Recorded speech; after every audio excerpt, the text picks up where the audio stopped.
Good afternoon, my dear brothers and sisters. When we were born, there are already potentials in us. There are possibilities.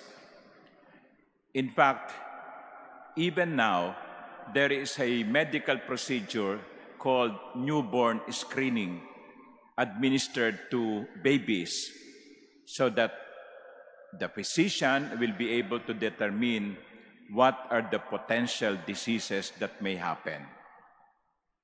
When I say potential, it means it may not happen. It may become. But the possibility is there. Nung ipinanganak tayo, wala pa naman tayong ngipin. Ang iba sa atin, wala pang ang buhok. Pero, kalaunan, na tinutubuan tayo ng ngipin. Tinutubuan tayo ng buhok.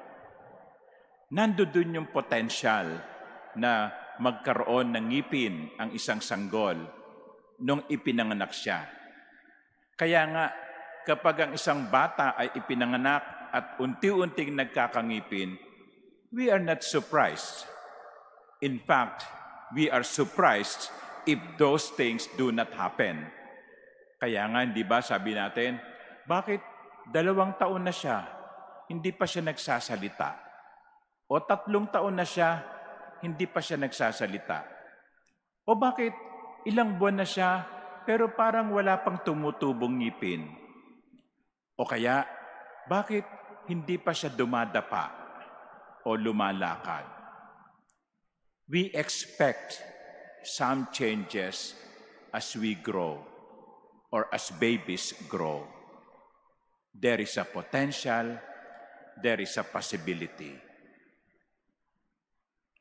The Lord has spoken about the kingdom of God. And Jesus said, "Behold, the kingdom of God is among you." In some Bible translations, it says that the kingdom of God is in you. The kingdom of God is in you. In other words, the Lord is telling us that like when we were born, there is the potential of the kingdom of God in us. There are possibilities. And the Lord is telling us, it is up to you to make that kingdom of God grow or bear fruit. Pare-pareho naman tayong may potential. Pero bakit yung iba may bunga, yung iba wala? Bakit yung iba may pakinabang at yung iba'y wala? Pare-pareho naman tayong may 7 araw sa isang linggo at 24 na oras sa isang araw. Pero bakit may mga taong may natatapos sa maghapon at mayroong mga taong walang nagawa sa buong maghapon? My dear brothers and sisters, the kingdom of God is in us. The potential is there. The challenge now is, let the kingdom of God grow from within.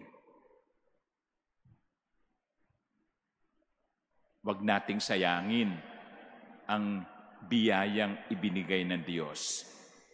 Huwag nating sayangin ang potensyal na ipinagkaloob ng Panginoon sa atin. Let us grow. Let us bear fruit. Let the kingdom of God be alive in us and through us. Amen.